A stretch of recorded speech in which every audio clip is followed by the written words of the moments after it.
Welcome to Verbal Pick Radio, where we give you a verbal image of life, and we are everyday people. Like to welcome you all to the show. Today we dealing with an interesting topic, dealing with the music industry, in particular rap music and the rap culture, hip hop, and all that it combines. If you noticed, and those of you all who saw the Everyday People Part 1, where we had KRS-One on, and he was talking about all the greatness in hip hop and how people are supplementing their income from DJing and MCing and bringing hip hop back, but around the world, right? But Houston has been dubbed as one of the cities who lost, and when I say lost, meaning who had the most rappers murdered or killed in the city, or who has died dealing with tragedy. And we going back to Screw and Pimp C and Big Mo and Big Mello got killed. But even though that was a driving accident, but you understand what I'm saying. And with all the violence and confusion, I got two special guests on, because my time and generation, I go back to when the Ghetto Boys was putting out music before NWA. So we got a plethora of new artists that's on the scene today throughout Texas, and they're going to give you their take and information on this. And actually, I'm a student at this point, but I felt that, and we all felt that this was a topic that needs to be discussed. So on the show, I'd like to welcome Brother Krishna and Bro.EL. How y'all feeling today? Peace. Pleasure to be on the show. Right, great. Now, Brother Krishna. Yes, sir. That's good? Yes, sir. Well, that's good. We finna roll now. Now, apparently, and actually, it's news to me, because I'm trying to follow it and what's going on within, especially my city, Houston, and myself being a rapper back in the 1990s, 99, but I still enjoy the craft. But it was a young fellow who was in Houston from New Orleans, got killed in New Orleans. And can somebody elaborate on that story? Yeah. You want to go first here? I don't know how much you know about the brother. Well, I know a little bit about him. I mean, I know he was a good rapper. I know he was well respected. I saw a DJ Vlad interview with him talking about Hawaii, because Boosie stated that rappers had get a lot of hate from the towns that they live in, the towns that they were raised in and that they started to rap in. And Young Greatness was asked to comment on that. And what he said was it was a true statement, that rappers get a lot of hate in the city that they're from. But what he was saying is he wasn't going to let that stop him from living his life and maneuvering through the city and going where he wanted to go and doing what he wanted to do. Mm-hmm. And so he did that.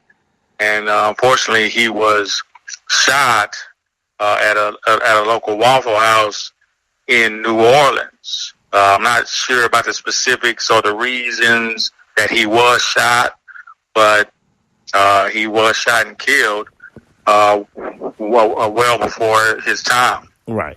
Now, I credit that to rap is entertainment. It's an art, right? And me and Brother Krishna had a conversation the other day dealing with how we emulated the dope game into the rap game and took on that mindset and those principles, and we try to cover territory, or this is my neighborhood, this is my block, or we see rap through the eyes of the game, of the dope game. And we can't do that when the industry and rapping is actually a business. And then if the purpose, and I'm talking from my generation, from the whole start of rap was to be a voice for those who couldn't speak, as far as the ills and what was going on in the community and society, particularly dealing with black people. And so they came out in a poetic way to where we, in using our street vernacular terms, dropped it on the ones and twos, created a beat. And whether you were in Houston or New York, you understood what was going on because the same similar things was going on in your community, police brutality and whatnot. So that was. But can y'all tell me, because we going to work this thing up in today's time, because we always got to start off with the root to where did the turn? We got to pinpoint where we turned at somewhere down the line, because in the beginning, right, you had beefs, but it was on wax, where you had KRS-One and MC Shan and Marlon Marl crew and whatnot, but they was on wax, even though Skylar Rock had got shot at the concert, but back in those times, but that was over street beef that rolled over into the rap game. But at the time, we was rolling, we doing music, setting up concerts, rap was being created. A lot of record labels didn't want to touch rap music because they said it wasn't going nowhere.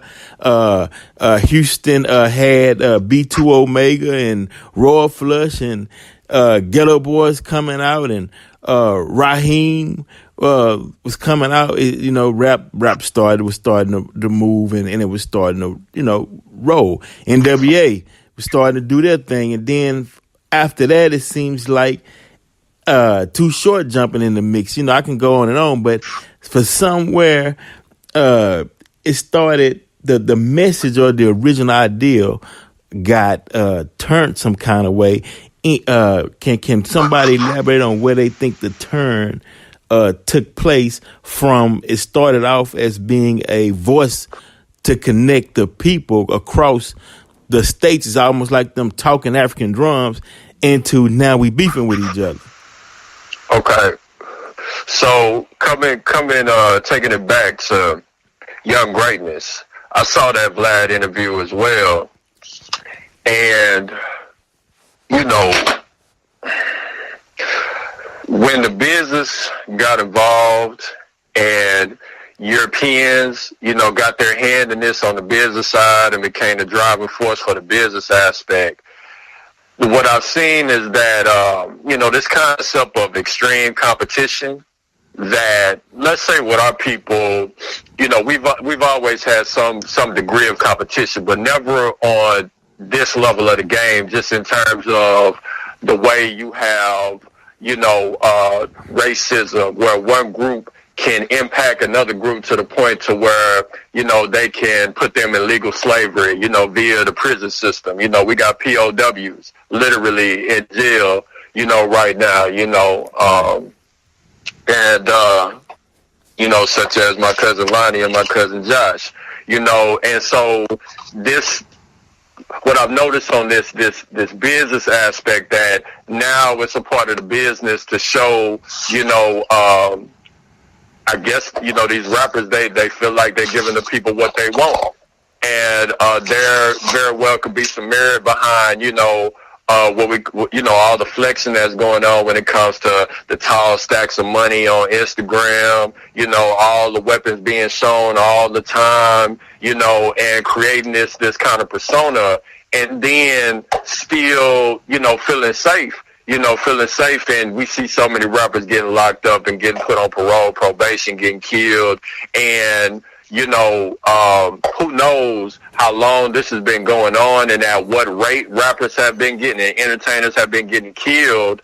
Like the comedian Roy Lee, just getting killed, so entertainers and rappers, but I know that the way that you put your character, your persona, your ego out there to the world, there's a cause and effect that's going to come from, from that. So as far as the solution is concerned, my question would be, where can we find a balance in regards to, because the rappers are going to feel like, well, we got to do this because this is what the people want. They want to see us as the pharaoh shining with all the gold, and that's what attracts them, because they're not going to take it seriously as rappers if we're not showing them what they, quote unquote, may not have. We got to show them something that's greater, then, in order for them to take us seriously. So where's the middle ground and the balance to say that you can still get all that attention that you're looking for without attracting all the bullshit ass attention that's getting, brothers killed and brothers locked up? Right. Now Now, Brother L, and also Brother Krishna, for in you all's music though, you all speak on some conscious subjects though, trying to implement that into the game. How do you feel that the message that you're delivering will it forge a way to where it will be received within the culture of hip hop?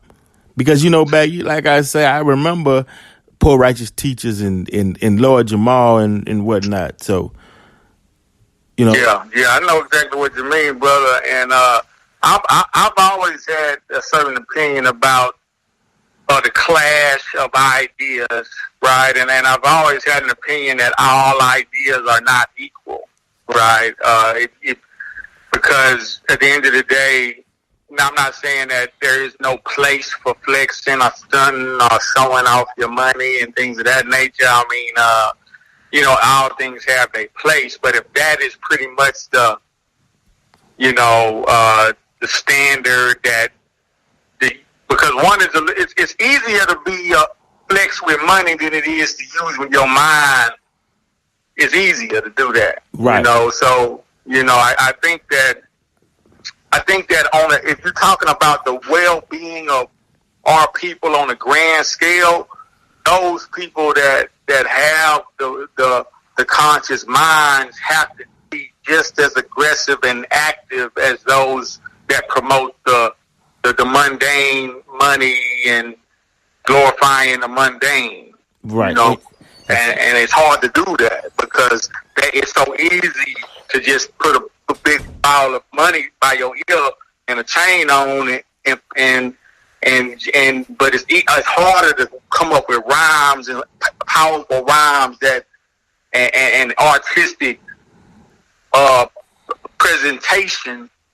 That takes mind power to do that. Right. Well said. Now, Brother Christian, though, I got a question for you, brother. Now, do you feel that with all the violence and the way it's headed, because I think they did the life expectancy of a rapper wasn't too long or something they did on show a while back. But do you feel that if we continue on that course, will we destroy or extinct the game?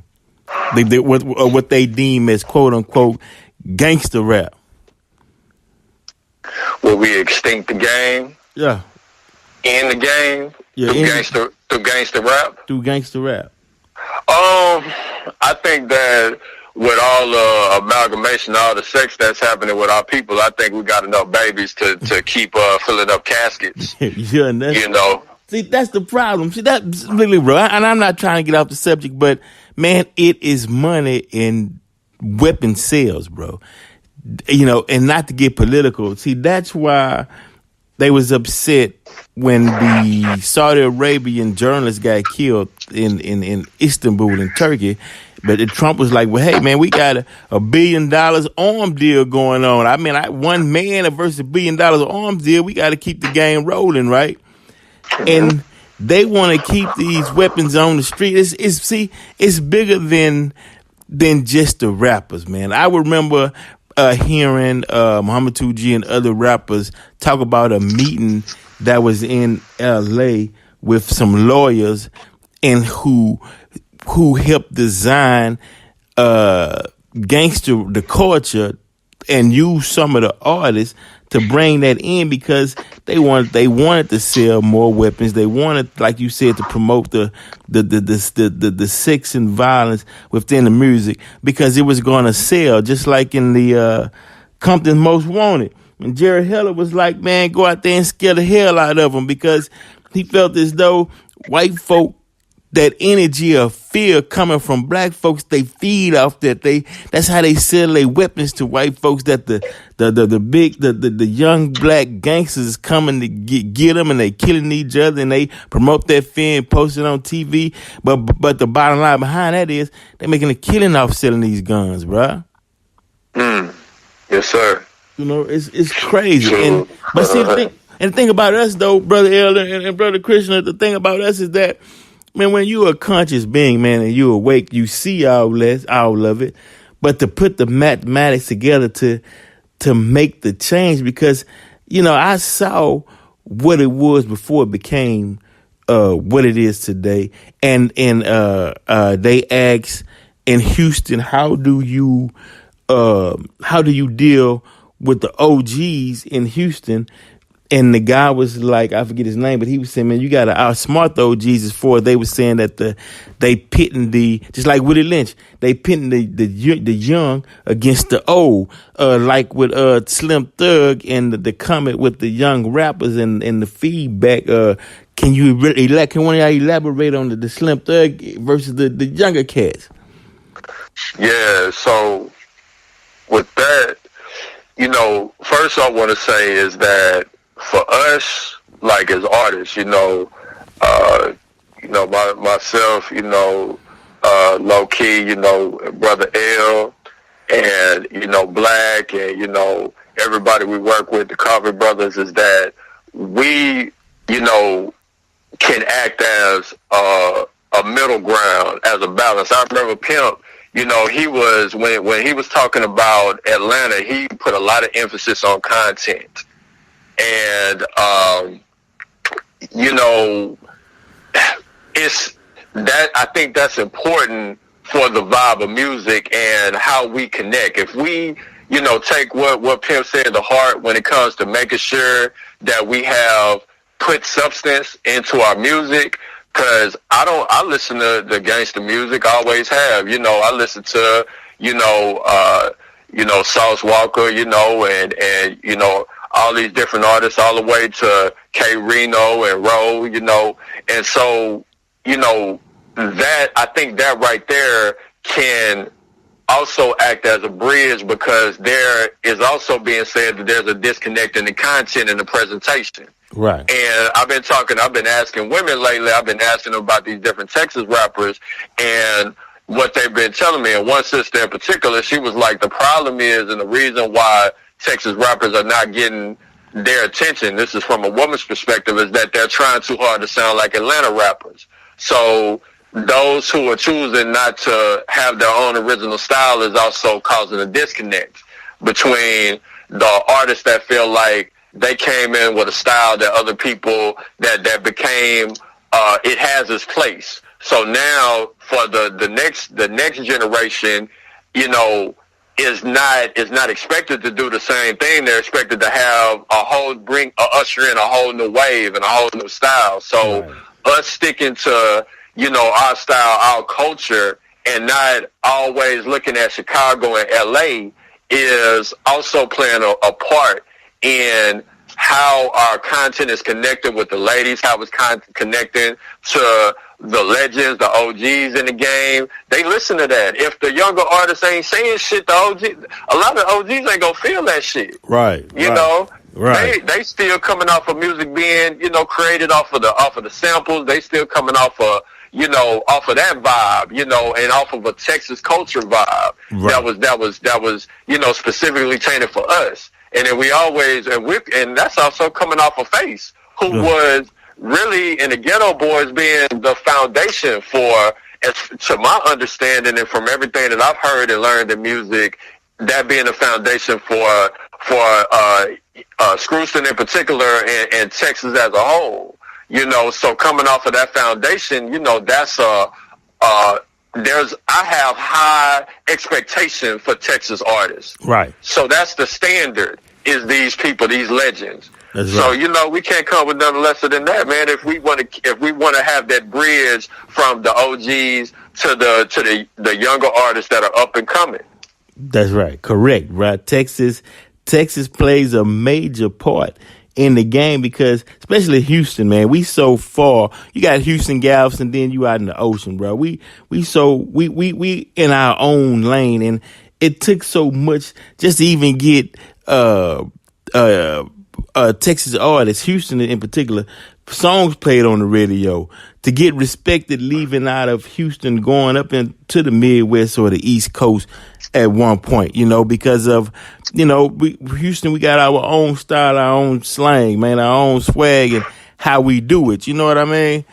And now it is worldwide, even in Europe.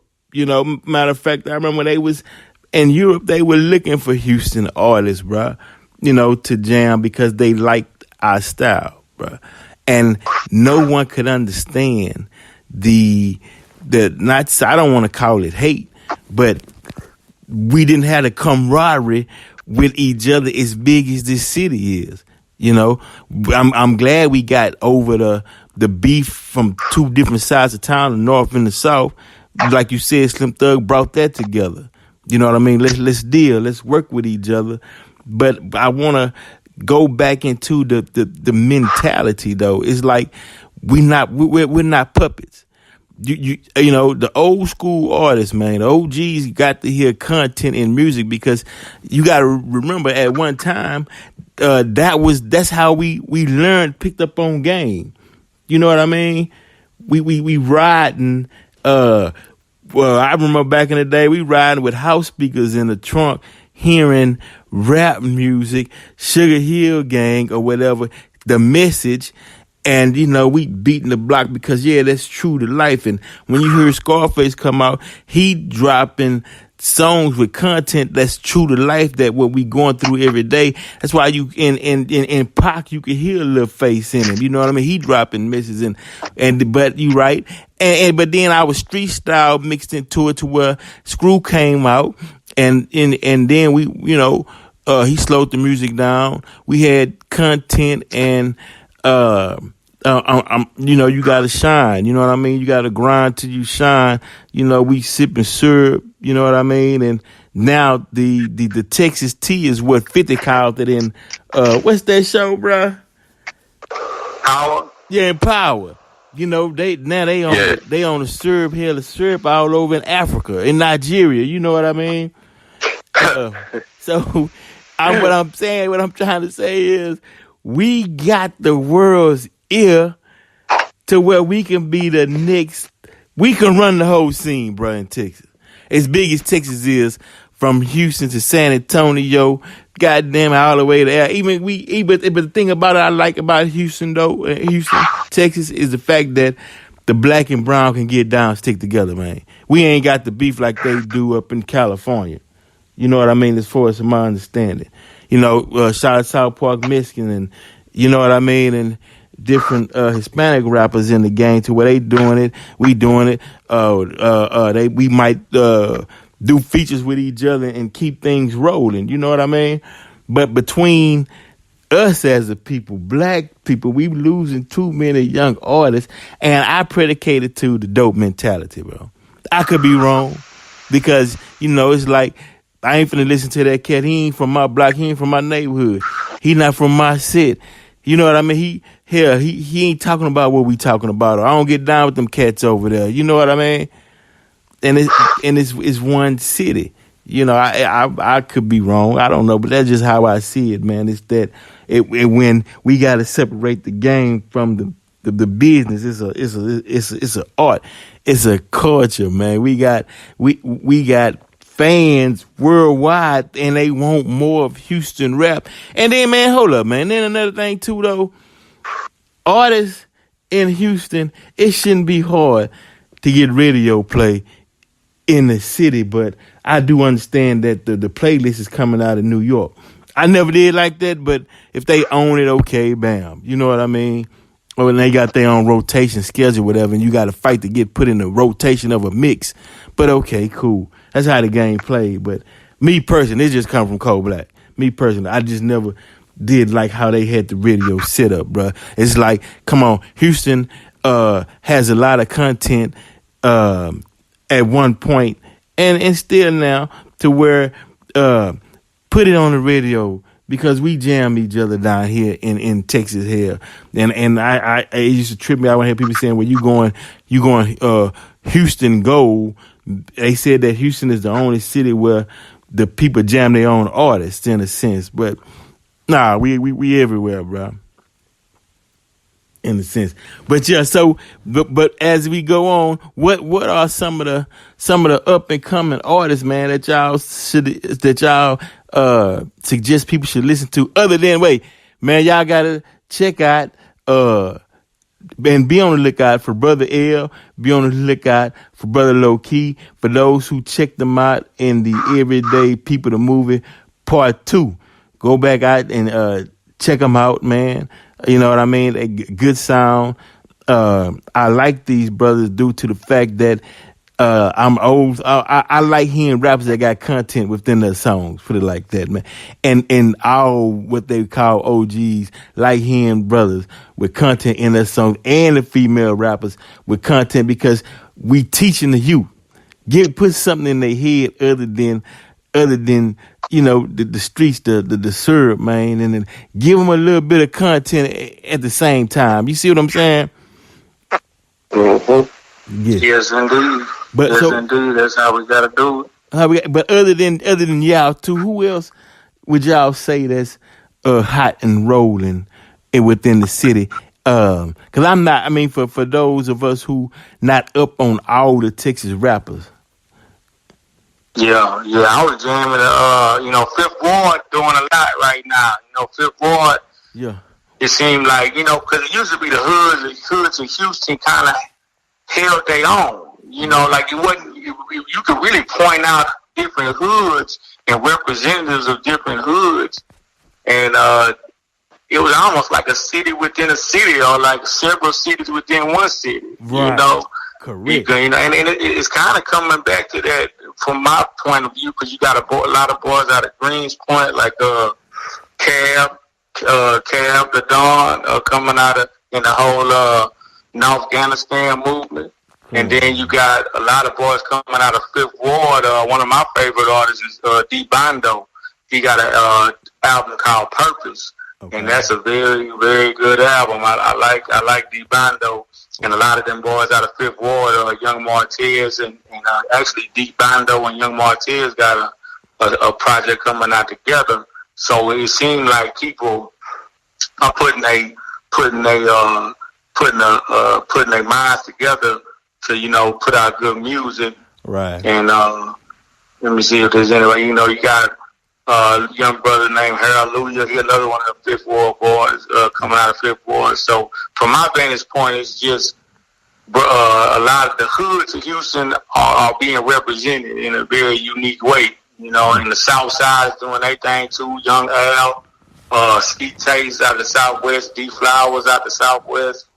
Is and many more, so so I don't really have nothing negative to say per se about the artists in Houston. It's all positivity in terms of people making music, and I do see a lot more people being featured on each other's songs and in each other's videos, and all that's going to do is just build a culture. So the culture is building. I give it probably about 5 years.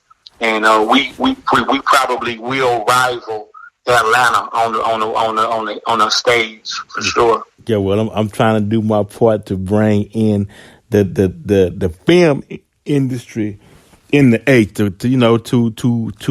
veggie back off the rap industry. You know what I mean? Because like you say, Houston should have it all. As big as third, fourth largest city in America. You know what I mean? We should have the film industry should be rolling down here, bruh. And you all are correct, man. There's so many different hoods in Houston, from Acres Home to A-Leaf to Southwest, South Park, North Side, Northwood Matter, Spring Branch. I mean, it's just, you know what I mean? It's just so many different areas within the city. You know what I mean? And everybody. You right. Everybody got a unique flow, different styles within the city, and that's what's up. So before we get out of here, bruh, before we go, so now as far as once again the OGs in the game, younger rappers. We need features, man. I heard one guy did an interview, man, I forgot his name, but he's from Fifth Ward, and he said, man, Slim Thug was the one that helped him out and put him on the feature. Helped blow him up, man. Young dude with a grill, bruh. Man, that shows you, I forget. But I'll come back later, man, and get this young guy's name, man. It was a good interview, too. And he said Slim Thug did help him out. you know what I'm saying, that out of the OGs that gave him a feature, man, that said, come on, Hey, let's ride. AL is Young Martez from Fifth Ward? That might have been Young Martez. I think you dark-skinned cat. Yeah. Man. Yo, that's him, man. So did. And I remember he had a Spanish ring to his name, bro. Yeah. That was him, bro.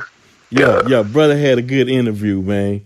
Representing. Yeah, he did. Yeah, he represented well on there. Yeah, Young Martez, bro. That's what's up, man. Hey, now, I appreciate you all for giving us insight and heads up on who's who in the industry, and those of you all who listening, make sure you go check these young rappers out and Bro.EL to find you and check out what you got going on. Where can they reach you at as far as your They will be at Big Brother 1000 on Instagram. Big Brother 1000. There you go. Brother Krishna, where they got you at? Where you want to go? Can I say your name? Yeah, Loki. Yeah, man. It's Brother Loki. When we do shows, man, I call him Brother Krishna, but rap Loki. Check out Loki. Like I said, he is on, and Bro.EL is on Everyday People the Movie.